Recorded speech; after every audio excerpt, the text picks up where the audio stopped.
धनतेरस, जिसे धनत्रयोदशी भी कहा जाता है, भारत में 5 दिनों तक चलने वाले दिवाली उत्सव की शुरुआत का प्रतीक है। यह त्योहार न केवल धन और समृद्धि का प्रतीक है, बल्कि यह परिवार और समुदाय के साथ मिलकर खुशियां मनाने का भी समय है। यह शुभ दिन पूरे देश में बहुत उत्साह और जोश के साथ मनाया जाता है। लोग अपने घरों को सजाते हैं, मिठाइयां बनाते हैं और एक दूसरे को उपहार देते हैं। धनतेरस, जिसका शाब्दिक अर्थ है धन और 13वां, कार्तिक महीने में कृष्ण पक्ष के 13वें चंद्र दिवस को पड़ता है। यह दिन विशेष रूप से महत्वपूर्ण है क्योंकि यह दिवाली के मुख्य उत्सव की शुरुआत का संकेत देता है। यह त्योहार दिवाली से 2 दिन पहले मनाया जाता है। लोग इस दिन की तैयारी कई दिनों पहले से ही शुरू कर देते हैं। धनतेरस को नई चीजें, खासकर सोना या चांदी खरीदने के लिए बेहद शुभ दिन माना जाता है। इस दिन बाजारों में भारी भीड़ होती है क्योंकि लोग अपने घरों के लिए नई चीजें खरीदते हैं। लोगों का मानना है कि इस दिन इन कीमती धातुओं को खरीदने से सौभाग्य और समृद्धि आती है। यह परंपरा सदियों से चली आ रही है और आज भी उतनी ही महत्वपूर्ण है। कई लोग बर्तन और नए कपड़े भी खरीदते हैं। यह दिन नए सामानों को घर लाने और पुराने को त्यागने का प्रतीक है। घरों को दियों और रंगोली से सजाया जाता है, जो रंगीन पाउडर या फूलों से बने रंगीन पैटर्न होते हैं। यह सजावट न केवल सौंदर्य बढ़ाती है, बल्कि सकारात्मक ऊर्जा भी लाती है। यह दिन प्रार्थनाओं, प्रसाद और उत्सवों से भरा होता है। लोग अपने परिवार और दोस्तों के साथ मिलकर इस दिन को मनाते हैं। धनतेरस का उत्सव भारत की स्थायी आस्था और परंपराओं का प्रमाण है, जहां आस्था और उत्सव संस्कृति का एक जीवंत ताना बाना बनाने के लिए आपस में जुड़े हुए हैं। यह त्योहार हमें हमारी जड़ों से जोड़ता है और हमें एकता और समृद्धि का संदेश देता है। धनतेरस की उत्पत्ति प्राचीन हिंदू धर्म ग्रंथों से की जा सकती है। यह त्योहार समृद्धि और धन की देवी लक्ष्मी की पूजा का प्रतीक है।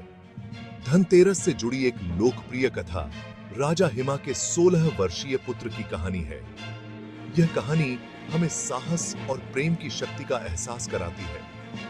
किंवदंती के अनुसार राजकुमार को अपनी शादी के चौथे दिन सांप के काटने से मरना तय था। यह भविष्यवाणी पूरे राज्य में चिंता का कारण बन गई थी। इस भविष्यवाणी से अनजान उसकी युवा दुल्हन उसे बचाने के लिए दृढ़ थी। उसने अपने पति की रक्षा के लिए एक अनोखी योजना बनाई। उस भयावह रात में राजकुमारी ने अपने सभी आभूषण और ढेर सारे सोने और चांदी के सिक्के अपने पति के कक्ष के प्रवेश द्वार पर रख दिए। उसने यह सब सांप को आकर्षित करने के लिए किया। फिर उसने रात भर दिए जलाए और कहानियां सुनाई और गीत गाए, जिससे उसके पति को नींद नहीं आई। उसकी सतर्कता और प्रेम ने राजकुमार की जान बचाई। कि आती सतर्कता आई और थी। जब मृत्यु के देवता यम एक सर्प के रूप में प्रच्छन्न होकर राजकुमार के द्वार पर पहुंचे, तो वह दियों और आभूषणों की चमक से अंधे हो गए। राजकुमार के घर का प्रवेश द्वार इतना भव्य और रोशनी से भरा हुआ था कि यमराज को अंदर जाने का साहस नहीं हुआ।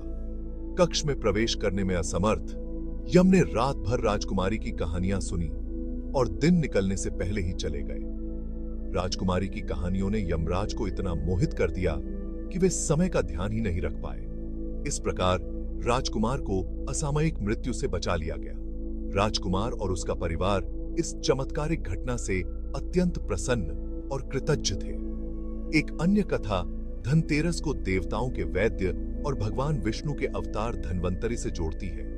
धन्वंतरी को आयुर्वेद का जनक माना जाता है। ऐसा माना जाता है कि समुद्र मंथन के दौरान धन्वंतरी अमृत कलश और आयुर्वेद चिकित्सा की प्राचीन भारतीय प्रणाली को लेकर समुद्र से निकले थे। यह घटना देवताओं और असुरों के बीच हुए समुद्र मंथन की महत्वपूर्ण घटना मानी जाती है। इस प्रकार धनतेरस को धन्वंतरी जयंती, धन्वंतरि की जयंती के रूप में भी मनाया जाता है। इस दिन लोग धन्वंतरि की पूजा करते हैं और उनके आशीर्वाद से स्वास्थ्य और समृद्धि की कामना करते हैं। धनतेरस के महत्वपूर्ण अनुष्ठानों में से एक यमदीप जलाना है। इस दिन लोग यमदीप नामक एक छोटा सा मिट्टी का दिया जलाते हैं और उसे अपने घर के बाहर दक्षिण दिशा की ओर रखते हैं। यह दीपक मृत्यु के देवता यम को समर्पित है। ऐसा माना जाता है कि यम को यह दीपक अर्पित करने से लोग उनका आशीर्वाद प्राप्त करते हैं और अकाल मृत्यु से सुरक्षा की प्रार्थना करते हैं। यम दीप की टिमटिमाती लौ को आशा के प्रतीक और जीवन की कीमतीता की याद दिलाने वाले के रूप में देखा जाता है। स्टाउम बैम।